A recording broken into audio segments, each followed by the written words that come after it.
Hey, what's up? My name's John. I got with me today Jess and Jillian. This is episode one of Blockchain Millennials. What's up, guys? Hey, how are Hey. you? Doing good, doing good. So, for those who don't know, we met in Texas at the Bitcoin Ben event in April. Here's a little picture of everybody. And yeah, we just hit it off and been best buds ever since. Yeah, Jillian, right front and center. That's right. Right. That's my aunt actually on the left. So Bitcoin Ben was in the middle. Lori is on the left, and she's my aunt. She got me invested in crypto back in November. Cool. And then you're helping her out with the event stuff too, right? Yeah, I do some help at the events for her. Cool, cool. So you said you kind of got in December. Have you ever heard of Bitcoin or anything before then? Yeah, so I've heard about cryptocurrency for years now. And I always thought, like, oh, that's kind of like, the dark internet web thing. I don't really know if there's going to be a use case for it. I don't really see the point in it. Why would I need it? And then everything started happening and changing, back when the pandemic hit. And I started doing more research, started looking into the Federal Reserve, started looking at, I didn't realize that our currency was unbacked. So for me, learning about that, I was like, oh, wow, now I understand why people are so like enthusiastic about cryptocurrency and Bitcoin. Totally. And my aunt Lori got involved in it probably like I think summer 2020. And then she started like telling me like, hey, Jillian, you got to get involved now. You got to do this. And I waited until November 2020 to get involved and make my first investment.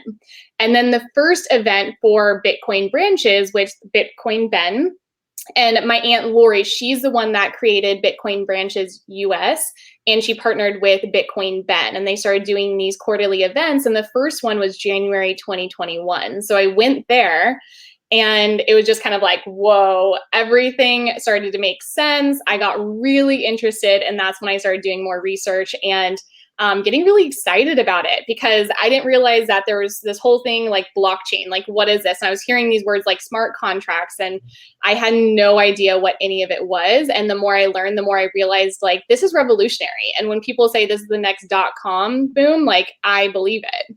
Yeah, absolutely. Cool, cool. What about you, Jess? How long you been in? So same. I got in 2020 because I had time, right? After COVID hit and I was laid off, and my dad has been invested in a couple years, and I'd heard about it for a couple years, but it just seemed like way too good to be true to me. My dad's like, yeah, yeah.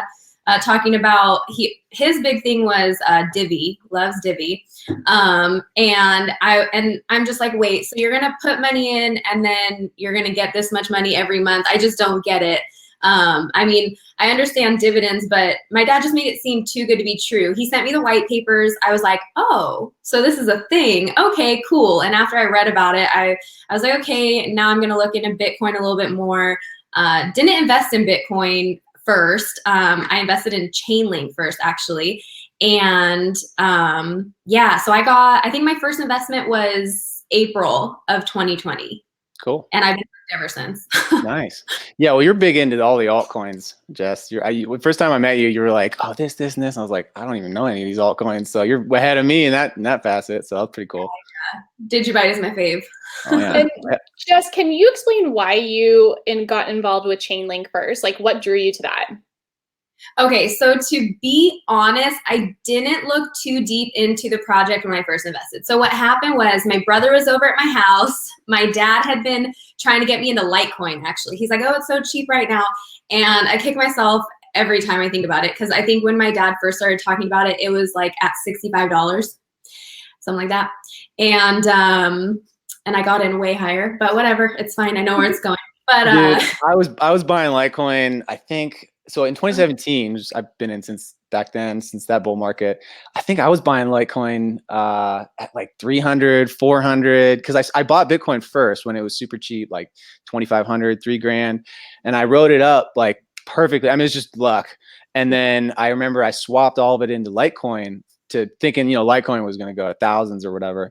And so, yeah, I remember, I think I bought like 10 Litecoin for like $4,000. And looking back, I was just like, oh my God, it was just the worst timing. And obviously I just kept buying all the way down, and it is what it is. You go through the cycles, and long term, yeah, that's all you got to think. So yeah, we all do that. yeah, that's cool. That's cool. What about you, Jill? What's your biggest like coin that you like?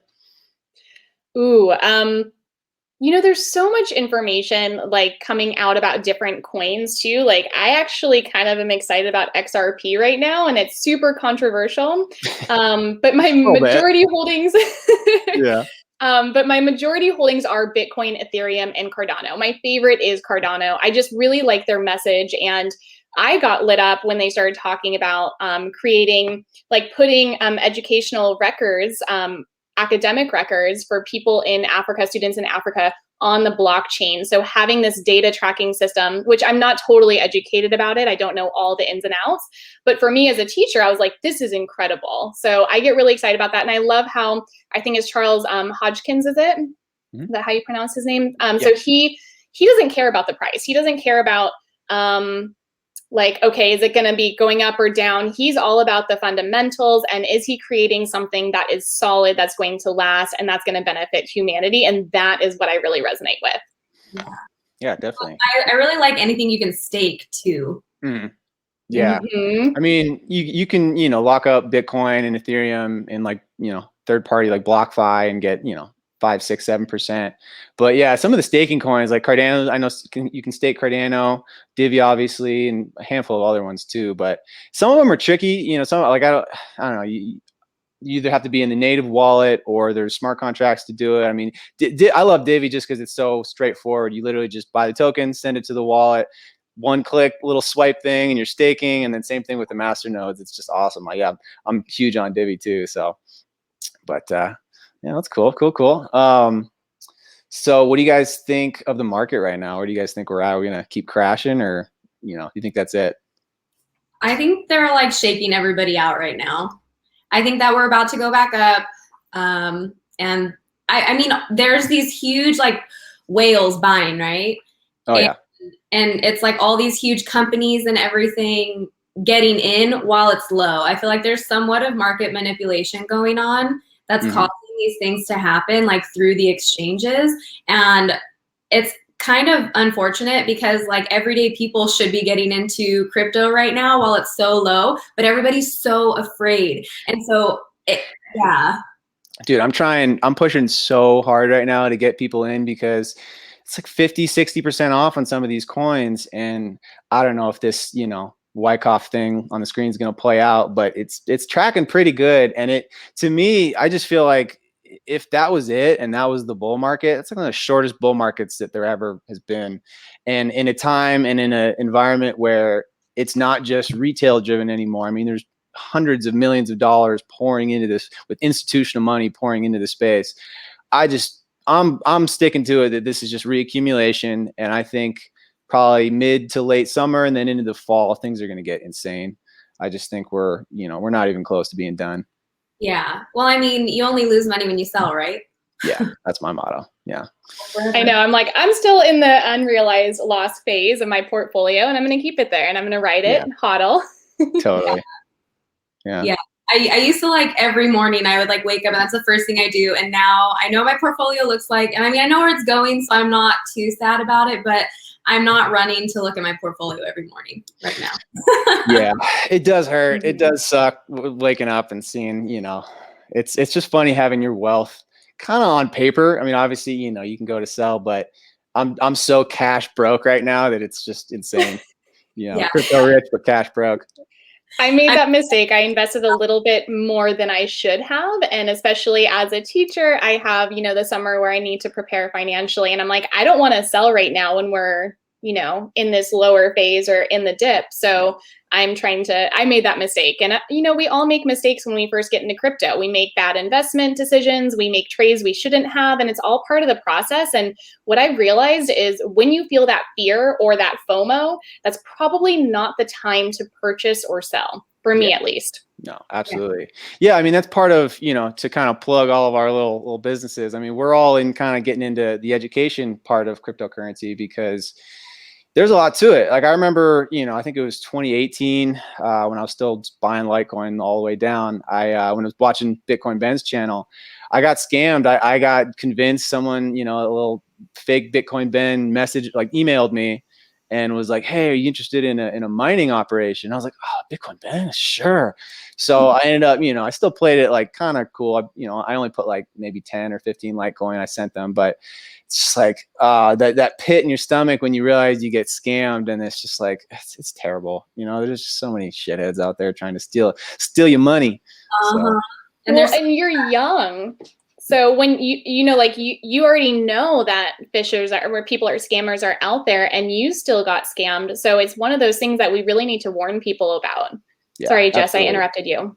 No, you're totally fine. I was just like interjecting real quick. But I think that I even get nervous nowadays when I get emails from people that I'm not like, even from, okay. Love the Bitcoin Ben event, like the founders, all of that. I think it's really great to network, but I get nervous because like we all give out our email at that event. And then, so I have random people sending me emails about opportunities or this and that. And I don't even want to open them because I'm so afraid of being phished. And I don't know. I think it's just really scary how good people are. I know my dad got phished for like quite a bit of his divvy, so that was unfortunate. That was brutal. When I heard about that, I felt so bad for him. Yeah, and it was right before Christmas, so like the worst time, right? Like it's supposed to be all about like giving and love and whatever, and then he was in like a help chat, and then someone like ended up messing with his computer and yeah, didn't you watch them like drain the funds? Oh, that's just brutal. I mean, but yeah, at the end of the day, you see, everyone makes mistakes, but that's why education is so important. And it is really cool what we're trying to do, with our one-on-one stuff, because there are a lot of mistakes you can make. And, for everyone out there watching, we all do have websites that if you are interested, if you're new to blockchain, new to crypto, and you're interested in getting in, so there's mine. Here's Jess. She got her website's so slick. Love that website. And then here's Jill's. So if you want to hit any of us up, please, if there's any questions you have, or if there's any kind of, you're not sure about things, you don't know how to send your crypto, you don't know, even if you've never even heard the idea of private keys and private custody, I mean, it's really important in the space. I think, holding your coins on exchanges is the worst idea. And I don't know do you guys remember what the Mt. Gox stuff was back in the day? No. So I remember hearing about it. It was back in 2013. And I think Mt. Gox used to be basically the only place that you could buy, other than, like shady backdoor deals, in alleyways. But it was the only legit exchange where you could buy crypto and buy Bitcoin. And there was only a handful of them at the time. But what ended up happening is they ended up getting hacked. I don't know, it was 2013 or 2014.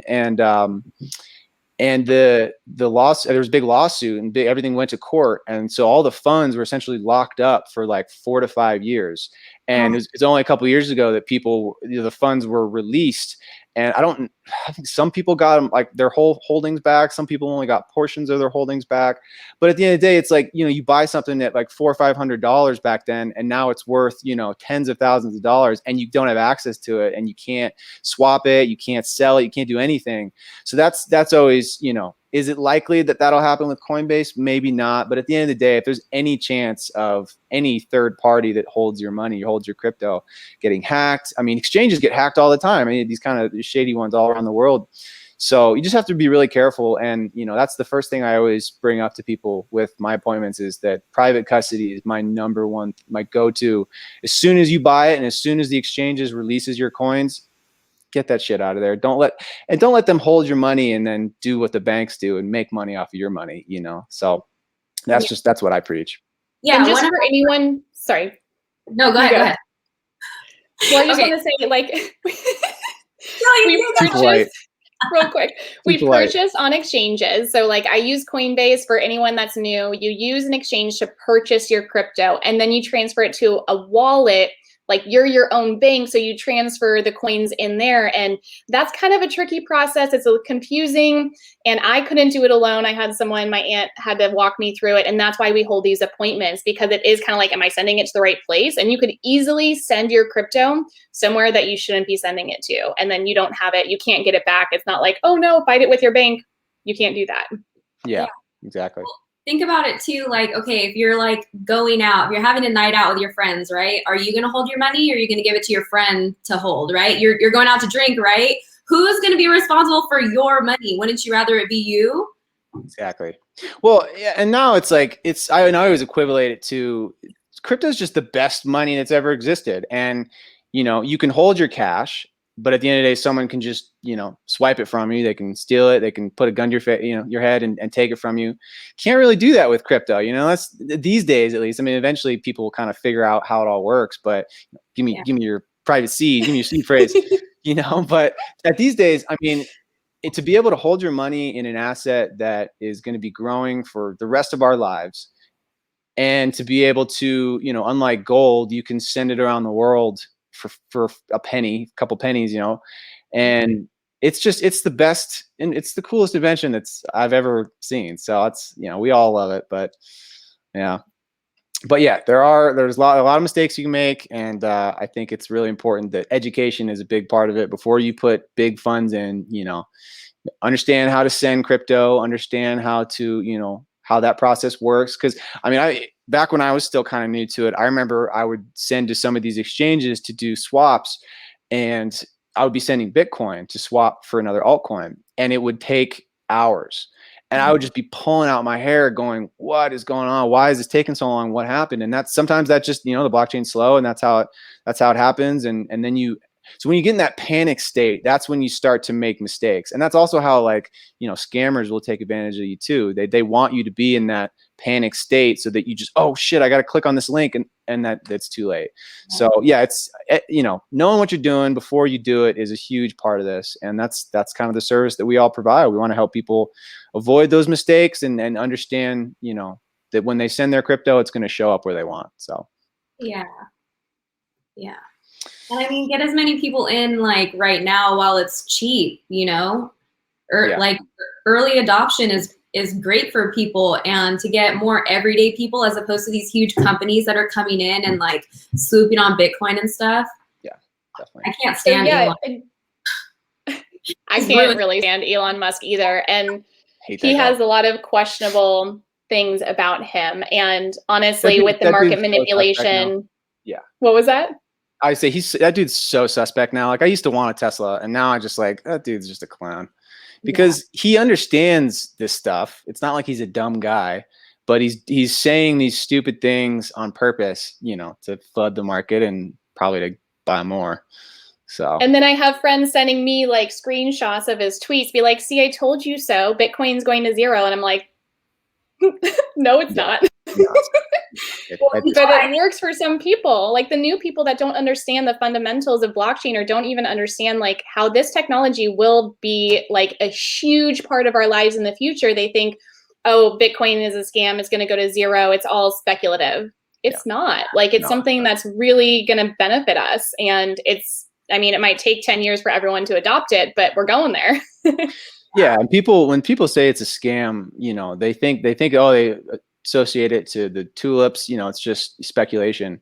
But there's inherent value. There's intrinsic value in the decentralized network that can't be shut down, that no one can, at this point, no one's been able to crack it. So it's like that law. It's like every day something continues, that's less likely for it to be, destroyed or whatever, or cracked. So yeah, anybody calling Bitcoin a scam at this point, or even just blockchain a scam, just doesn't understand what it is. And once you understand decentralized ledgers and decentralized networks, it's really cool. It's really eye-opening. And then how you can apply that to just so many facets, like what you're talking about with the teaching stuff. I mean, that's really cool. And like supply chains, even just talking about organic food, how can you verify that something is organic? Well, you're going to have products with QR codes, scan it, and then you can see tracked different ingredients tracked all the way through to get to the final product, to actually show transparency of where these ingredients came from, which is really exciting.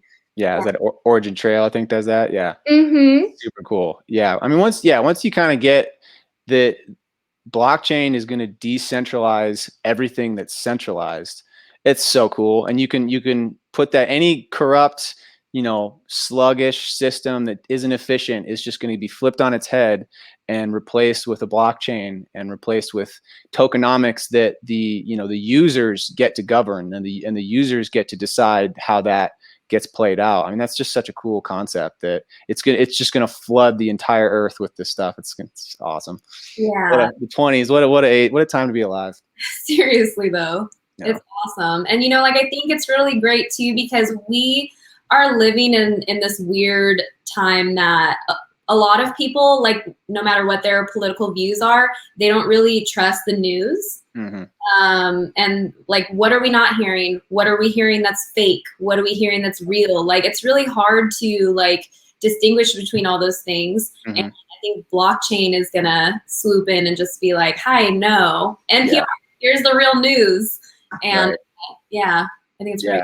Yeah, verification and like smart contracts are really cool because it's going to take it just removes all of the third party stuff. Like my parents just sold their house, and so they're going through the standard procedure of the closing process and going through a realtor, and then eventually all that stuff's just going to be on blockchains, and it's all just going to be smart contracts that eventually the user interfaces are going to get good enough where you're not going to know how, you're not going to have to code and all this stuff. It's going to be plug and play. You're just going to be able to open up, an app and then basically just dictate what kind of smart contract you want, for whatever it is you're doing, if it's housing or whatever, dictate all the requirements of it, the multi-sig, just agreements on stuff. It's just going to be, you're just going to cut out every middleman in just about every process and be able to do everything peer to peer, which is really amazing.